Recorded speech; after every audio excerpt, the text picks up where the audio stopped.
Bismillahirrahmanirrahim. Assalamualaikum warahmatullahi wabarakatuh.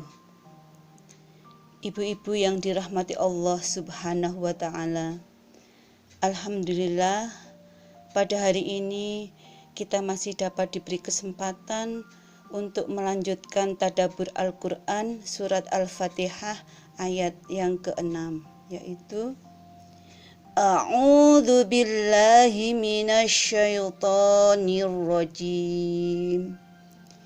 Ihdinas siratal mustaqim. Ibu-ibu yang dirahmati Allah, kalimat ini merupakan doa agar Allah selalu memberi hidayah kepada kita jalan yang lurus dan benar, jalan yang dapat menyampaikan kita kepada tujuan hidup yang sebenar-benarnya, jalan yang dapat membawa kebahagiaan hidup dunia dan akhirat. Hidayah adalah merupakan hak prerogatif Allah, hingga kita harus selalu memohon kepadanya, sebab Nabi pun tidak mampu memberi hidayah tanpa izin Allah, sebagaimana firman-Nya dalam surat Al-Qasas ayat 56 yang berbunyi, A'udzu billahi minasyaitonir rajim. Innaka la tahdi man ahbabta walakinnallaha yahdi man yasha wa huwa a'lamu bil muhtadin. Yang artinya, sesungguhnya kamu tidak akan dapat memberi petunjuk kepada orang yang kamu kasihi, tetapi Allah memberi petunjuk kepada orang yang dikehendakinya, dan Allah lebih mengetahui orang-orang yang mau menerima petunjuk. Dalam ayat lain juga dikatakan, A'udzu billahi minasyaitonir rajim. Laisa 'alaika hudahum walakinnallaha yahdi man yasha. Artinya, bukan atas kamu Muhammad hidayah mereka, akan tetapi Allah memberi hidayah kepada orang-orang yang Allah kehendaki. Yaitu surat Al-Baqarah ayat 272. Dari ayat-ayat tersebut di atas, jelaslah bahwa hidayah adalah milik Allah, dan itulah sebabnya kita disuruh meminta hidayah kepada Allah di dalam setiap sholat. Inilah tugas utama manusia untuk selalu mencari hidayah Allah, agar jalan hidupnya benar dan bermanfaat bagi umat manusia. Karena hidup ini bila tersesat dari jalan yang benar, maka ia tak akan bisa diulangi lagi selamanya. Itulah sebabnya setelah Adam turun ke dunia, hal yang mula-mula dicarinya adalah hidayah. Bersyukur tak lama kemudian Allah memberikan hidayah kepadanya sebagai suatu bimbingan untuk menapaki jalan yang benar, sebagaimana di dalam surat Al-Baqarah ayat 37 yang berbunyi sebagai berikut. A'udzu billahi minasyaitonir rajim.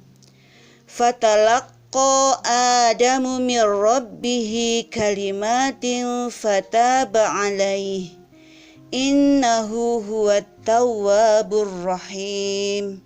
Yang artinya, kemudian Adam menerima beberapa kalimat dari Tuhannya, maka Allah menerima taubatnya. Sesungguhnya Allah Maha Penerima Taubat lagi Maha Penyayang.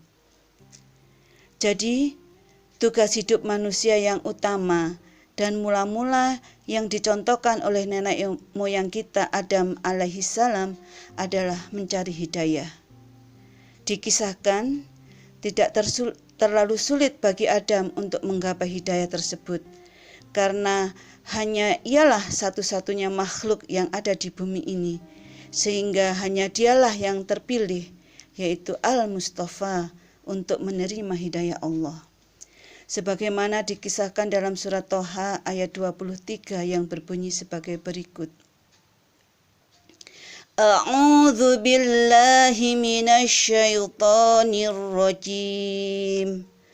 Qala ihbita minha jami'a ba'dukum li ba'din adu fa imma ya'tiyannakum minni hudan faman ittaba'a hudai fala yadhillu wa la yasqa. Yang artinya, Allah berfirman, turunlah kamu berdua dari surga bersama-sama. Sebagian kamu menjadi musuh bagi sebagian yang lain. Maka jika datang kepadamu petunjuk dariku, maka barang siapa yang mengikuti petunjukku, ia tidak akan sesat dan tidak akan celaka. Berbeda dengan Nabi Adam alaihissalam, adalah Nabi Ibrahim alaihissalam. Beliau tidak semudah Nabi Adam alaihissalam untuk mendapat hidayah. Beliau sempat tersesat dalam kegelapan, hingga beliau menganggap bulan, bintang, dan matahari sebagai Tuhan. Karena hebatnya fenomena ciptaan Allah tersebut, hingga beliau bingung mencari Tuhannya, yaitu di dalam surat Al-An'am ayat 76-78. Beruntung Nabi Ibrahim alaihissalam memiliki sensus religius, yaitu keinsyafan ketuhanan yang peka, sehingga dia mengikuti ketertarikan jiwanya untuk menggapai kebenaran sejati. Keinsyafan terhadap adanya suatu zat yang kudus tersebut membawanya untuk berkelana meneliti fenomena alam sebagai ciptaan Sang Khalik, dan membawanya mampu melihat misteri ilahi melalui penampakan simbol-simbol duniawi yang ia mampu melihat kedahsyatannya dalam bentuk rohaniah, yaitu matahari, rembulan, dan alam semesta ketika ia mencari Allah sebagai Tuhannya. Nabi Muhammad SAW perlu bertahun-tahun bertahannuts atau mengasingkan diri di Gua Hira untuk mencari Sang Kudus, Allah Subhanahu wa Ta'ala, sebagai tuntutan perasaan keterciptaan yang selalu merisaukan jiwanya ketika ia tidak mengenal zat yang menciptakannya. Muhammad SAW merenung mencari hakikat kebenaran dan mengikuti kesadaran batinnya untuk mencari kebenaran. Menurut Haikal, penulis buku sejarah hidup Muhammad tidak berharap kebenaran yang dicarinya itu akan terdapat dalam kisah-kisah lama atau dalam tulisan-tulisan pendeta, melainkan dalam alam sekitarnya, dalam luasan langit dan bintang-bintang, dalam bulan dan matahari, dalam padang pasir dikala panas membakar di bawahnya sinar matahari yang berkilauan, atau dikala langit yang jernih dan indah bermandikan cahaya bulan dan bintang yang sedap dan lembut. Dalam alam itulah ia mencari hakikat tertinggi. Lalu karena usahanya yang susah payah itulah, dan karena ia telah ditakdirkan untuk menjadi seorang Al-Mustafa, yaitu pilihan Allah. Ibu-ibu yang dirahmati Allah, walaupun hidayah itu merupakan hak prerogatif Allah, tapi Allah tidak semena-mena terhadap hambanya. Dalam suatu hadis dikatakan bahwa Allah menurunkan hidayah dan ilmu itu seperti hujan lebat. Terkadang hidayah atau yang disimbolkan dengan air tersebut jatuh ke bumi atau ke hati yang baik, maka air atau hidayah itu akan bermanfaat buat dirinya dan orang lain. Tapi terkadang jatuh ke bumi atau hati yang tandus, maka bumi itu atau hati itu tidak dapat menerima air atau hidayah Allah tersebut. Sebagaimana hadis dari Abi Musa bahwa Nabi Muhammad SAW beliau bersabda, perumpamaan apa-apa yang Allah telah mengutusku dengannya berupa hidayah dan ilmu seperti hujan lebat yang menerpa bumi. Maka di antara bumi tersebut ada yang subur, dapat menyerap air dan menumbuhkan tanaman yang subur dan rerumputan yang banyak. Dan di antara bumi itu ada daratan tandus yang dapat menahan air. Lalu Allah memberi manfaat dengannya manusia, mereka minum, memberi minum, dan bercocok tanam. Dan hujan itu menimpa bagian lain berupa lembah yang tidak dapat menahan air dan tidak dapat menumbuhkan tanaman. Maka demikianlah perumpamaan orang-orang yang paham tentang agama Allah. Dan bermanfaatlah apa-apa yang aku diutus dengannya, yaitu dinullah. Maka ia mengerti lalu mengajarkannya. Dan demikianlah perumpamaan orang-orang yang tidak terangkat dengannya kepalanya karena sombong. Dan demikian pula perumpamaan orang-orang yang tidak dapat menerima hidayah Allah yang aku diutus dengannya. Hadis riwayat Bukhari Muslim. Al-Alamah Ibnul Qayyim dalam bukunya Ighatsatul Lahfan min Masyidis Syaitan, bahwa beliau membagi hati menjadi 3, yaitu yang pertama qalbun salim, yaitu hati yang selamat atau sehat. Yang kedua adalah qalbun mayyit, yaitu hati yang mati. Yang ketiga adalah qalbun marid, hati yang atau qalbu sebagai tempat turunnya hidayah terbagi menjadi 3 sebagaimana di atas. Hidayah Allah mudah atau sulit datangnya tergantung kriteria hati yang dimiliki oleh manusia tersebut. Baiklah ibu-ibu yang dirahmati Allah, kita bahas yang pertama yaitu qalbun salim, yaitu hati yang selamat atau sehat. Orang yang memiliki hati sehat atau selamat akan mudah untuk menerima hidayah. Dia akan menghadap Allah dengan jiwa yang tenang dan gembira sebagaimana yang diisyaratkan dalam surat Asy-Syura ayat 26 sampai 27 yang berbunyi sebagai berikut.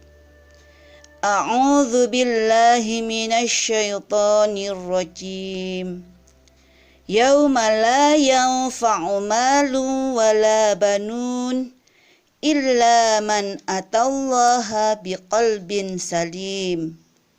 Artinya, pada suatu hari yang tidak bermanfaat harta dan tidak pula anak-anak, kecuali orang-orang yang menghadap Allah dengan hati yang bersih.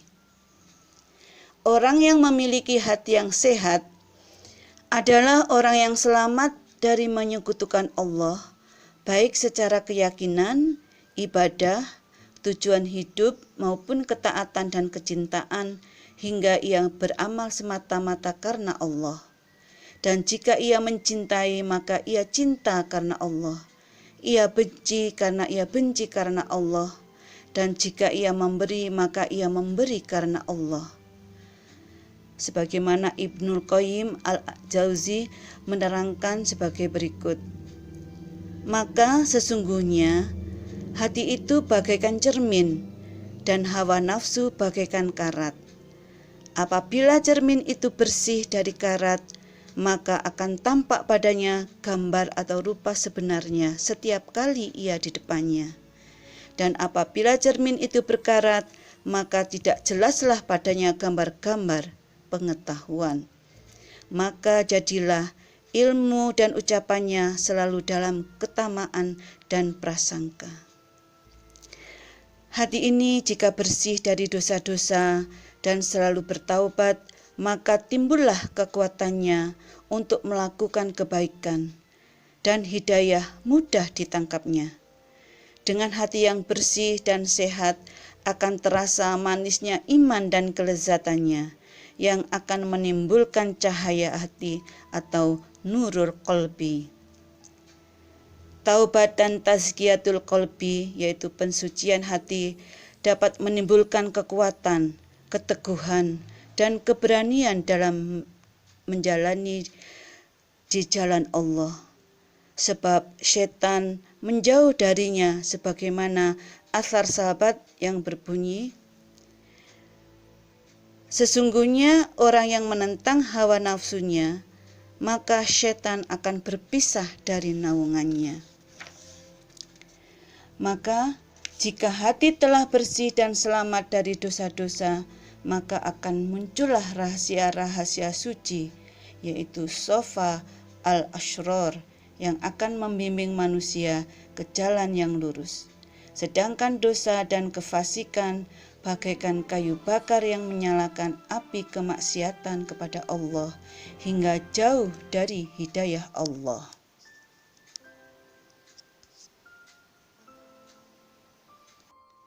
Ibu-ibu yang dirahmati Allah, yang kedua adalah qalbun mayyit, artinya hati yang mati, yaitu hati yang tidak ada kehidupan padanya. Ia tidak mengenal Tuhannya, tidak beribadah kepadanya. Ia hidup hanya untuk memenuhi kebutuhan syahwatnya. Jika ia mencintai, maka ia mencintai karena syahwat. Jika ia benci, maka bencinya karena syahwat. Jika ia memberi, maka ia memberi karena syahwat. Mengikuti nafsu lebih ia sukai daripada mengikuti hidayah dari penciptanya. Oleh sebab itu, hatinya jadi tertutup dari hidayah. Hidayah Allah sulit dan jauh darinya, hingga hidupnya berada dalam kegelapan. Hati yang mati adalah hati yang kehilangan ilmu dan iman. Badannya hanya menjadi kuburan bagi hatinya yang telah mati. Tiada suatu hal pun yang dapat menyentuh hatinya untuk mengingat kepada proses penciptaan dirinya. Ia ibarat bangkai yang berjalan dan hanya mencari sesuatu yang sama buruknya dengan dirinya. Aroma ketuhanan yang harum dan nyaman jauh dari dirinya. Ibnu Taimiyah mengatakan dalam bukunya Tibbul Qulub tentang perbedaan hati yang hidup dan hati yang mati adalah sebagai berikut. Hati itu hidup karena ia memiliki cahaya. Dengan cahaya itu, ia bisa mendengar, melihat, dan memahami, sehingga mudah menerima hidayah Allah. Tetapi hati yang mati, ia tidak dapat mendengar, melihat, dan memahami, sehingga sulit untuk menerima hidayah. Sebagaimana dalam surat Fussilat ayat 5. Allah berfirman, A'udzu billahi minasyaitonir rajim. Wa qalu qulubuna fi akinnatin mimma tad'una ilaih wa fi adhanina waqru wa min bainina wa bainika hijab fa'mal innaka 'amilun. Yang artinya mereka berkata, hati kami berada dalam tutupan atau yang menutupi apa yang kamu seru kami kepadanya, dan di telinga kami ada sumbatan, dan antara kami dan kamu ada dinding. Maka bekerjalah kamu, sesungguhnya kami bekerja pula. Dari sini dapat dipahami bahwa hati itu ada yang hidup dan ada yang mati. Hati yang hidup selalu mencari kebenaran yang dirindukannya, yang akan mudah mengantarkannya menuju hidayah. Sebab hati itu jika tidak terlintas dalam dirinya untuk mencari kebenaran dan menghendaki kebenaran, maka dalam hati itu terlintas pula kebatilan yang ia angan-angankan dan yang ia kehendaki. Sesungguhnya kelompok yang berbahagia adalah mereka yang mengenal kebenaran lalu mengikutinya. Sedangkan golongan yang celaka adalah mereka yang tidak mengenal dan tersesat dari kebenaran itu, atau orang yang mengetahui kebenaran namun menyelisihinya dan mengikuti selain kebenaran itu. Sebagaimana syair yang ditulis Ibnul Qayyim, yaitu, barang siapa yang tak mengenal kebenaran, maka ia tersesat. Dan barang siapa yang mengenal kebenaran, lalu mengikuti selain itu, maka ia dimurkai. Dan barang siapa yang ia mengenal kebenaran, kemudian ia mengikutinya, maka ia mendapat nikmat atasnya. Hati jika telah mati lalu mengeras, sulit untuk menerima hidayah. Sebagaimana dalam surat 6 ayat 43. Karena mereka bagaikan orang bisu, tuli, buta, dan tak mampu mendengar perkataan atau melihat kebenaran. Sebagaimana tercantum dalam surat Al-Baqarah ayat 171, yaitu, A'udzu billahi minasyaitonir rajim. Wa mathalul ladzina kafaru kamathalil ladzi yan'iqu bima la yasma'u illa du'aan wa nidaa summun bukmun umyun fahum la yaqilun. Artinya, dan perumpamaan orang-orang yang menyeru orang-orang kafir adalah seperti penggembala yang memanggil binatang yang tidak mendengar selain panggilan dan seruan saja. Mereka tuli, bisu, dan buta. Oleh sebab itu, mereka tidak mengerti. Padahal dalam Al-Quran digambarkan batu yang sangat keras dan tidak memiliki ruh seperti manusia, kadang-kadang bisa tergelincir karena takut kepada Allah. Sebagaimana dapat kita lihat dalam surat Al-Baqarah ayat 74 yang artinya, kemudian setelah itu, hatimu menjadi keras seperti batu, bahkan lebih keras lagi. Padahal di antara batu-batu itu sungguh ada yang mengalir sungai-sungai daripadanya, dan di antaranya sungguh ada yang terbelah lalu keluarlah mata air daripadanya. Dan di antaranya sungguh ada yang meluncur jatuh karena takut kepada Allah. Dan Allah sekali-kali tidak lengah dari apa yang kamu kerjakan. Ibu-ibu yang dirahmati Allah, di antara hal-hal yang dapat menghidupkan hati yang mati adalah amalan-amalan sebagai berikut. Yang pertama adalah taubat. Di antara definisi taubat yang paling mudah dipahami adalah apa yang ditulis oleh Abu Husain An-Nuri, yaitu taubat adalah bahwa engkau berpaling dari segala sesuatu selain Allah Subhanahu wa ta'ala.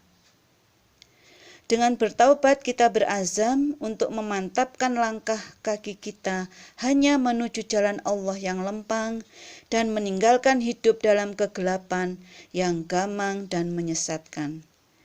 Pintu taubat tak pernah tertutup jika seorang hamba menginginkannya.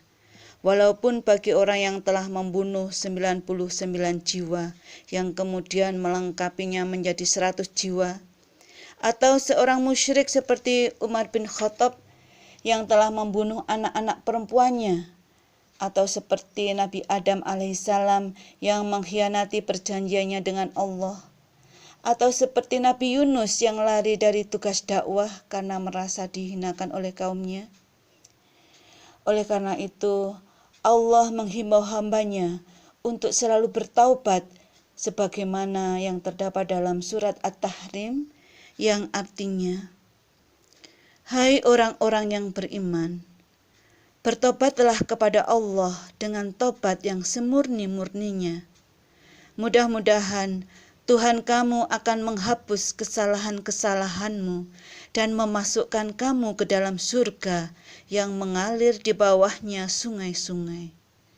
Pada hari ketika Allah tidak menghinakan nabi dan orang-orang yang beriman bersama dengan Dia, sedang cahaya mereka memancar di hadapan dan di sebelah kanan mereka, sambil mereka mengatakan, "Ya Tuhan kami, sempurnakanlah bagi kami cahaya kami, dan ampunilah kami, sesungguhnya Engkau Maha Kuasa atas sesuatu." Yang kedua adalah objektif dan bersungguh-sungguh dalam mencari kebenaran. Orang yang selalu objektif dalam mencari kebenaran, hatinya akan mudah hidup. Karena dengan ilmu pengetahuan, pasti eksistensi pencipta akan tampak dengan jelas.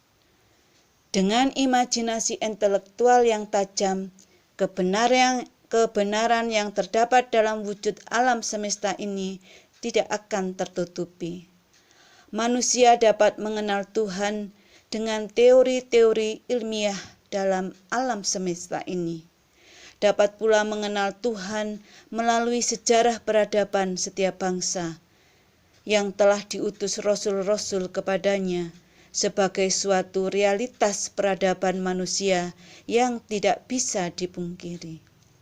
Bahkan manusia dapat melihat ke arah dirinya sendiri, mengenal perasaan keindahan, moralitas, cinta dan kasih sayang yang bersifat universal.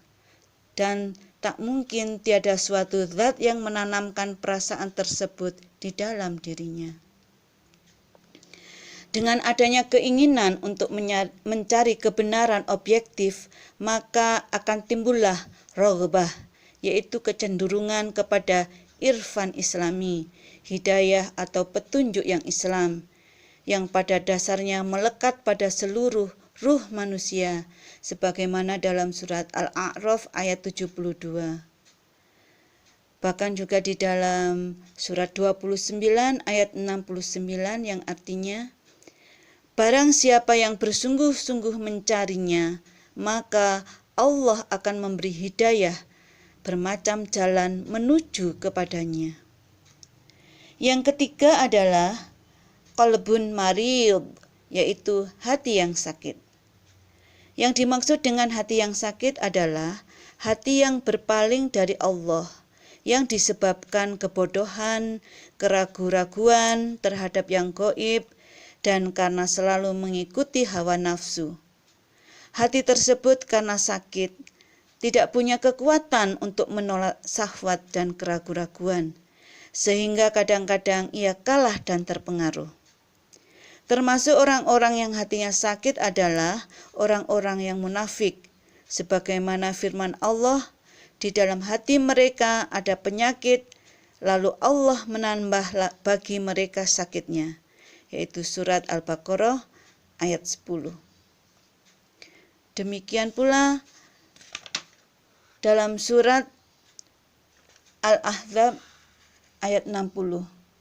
Yaitu, sesungguhnya jika tidak berhenti orang-orang munafik, orang-orang yang berpenyakit dalam hatinya, dan orang-orang yang menyebarkan kabar bohong di Madinah, yaitu dari menyakitimu, niscaya kami perintahkan kamu untuk memerangi mereka.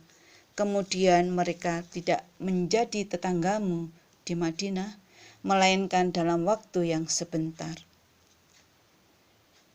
Ibu-ibu yang dirahmati Allah, ciri-ciri dari orang munafik adalah mereka suka ragu-ragu dengan perintah Allah. Sebagaimana dalam surat At-Taubah 45, yaitu melakukan sebaliknya dan yang dilakukan oleh orang-orang mukmin, yaitu memerintahkan kepada kemungkaran dan mencegah terhadap perbuatan ma'ruf. Yaitu dalam surat 9 ayat 67, juga yang mencintai dunia secara berlebihan, sebagaimana dalam surat 16 ayat 107 dan sebagainya. Karena keraguan, kebodohan dan syahwat melingkupi mereka, maka mereka sulit untuk menangkap hidayah Allah. Mereka lebih suka menyia-nyiakan hidup daripada harus belajar dan bekerja keras demi kejayaan Islam. Mereka sibuk dengan urusan-urusan yang tidak berkaitan dengan kehidupannya di akhirat nanti.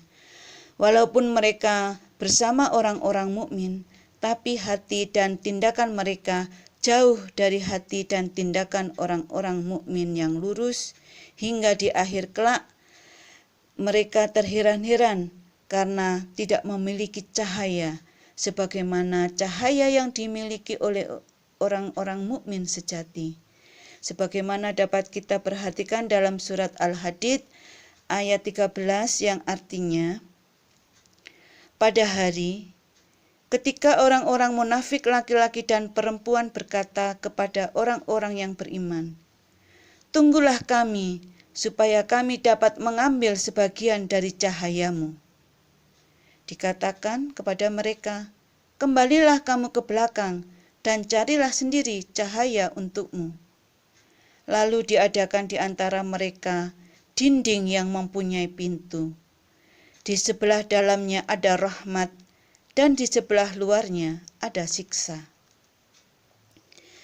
Dari ayat di atas dapat dipahami bahwa di antara orang-orang yang menampakkan keislamannya terbagi menjadi mukmin dan munafik.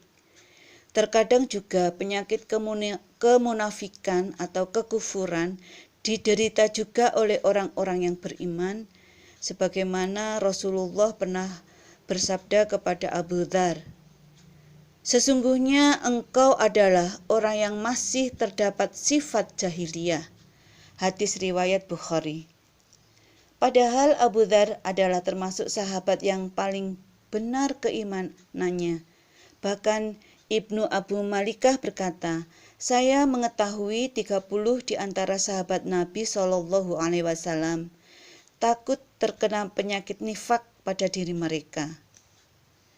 Dan Ali bin Abi Thalib pun berkata, Rasulullah SAW bersabda, "Hati itu ada 4, hati yang bersih, padanya ada pelita yang menyinari, dan itulah hati seorang mukmin. Dan hati yang tertutup, itulah hati orang kafir. Dan hati yang terbalik, itulah hati orang munafik. Dan hati yang berisi 2 potensi, potensi menuju keimanan dan potensi menuju kemunafikan. Mereka itulah suatu kaum yang mencampur adukkan antara amal soleh dan amal keburukan." Demikianlah ibu-ibu yang dirahmati Allah, pembahasan tentang hidayah dan qalbun. Mudah-mudahan dapat menambah keimanan kita dan bermanfaat bagi kita semuanya. Billahi taufik wal hidayah. Wassalamualaikum warahmatullahi wabarakatuh.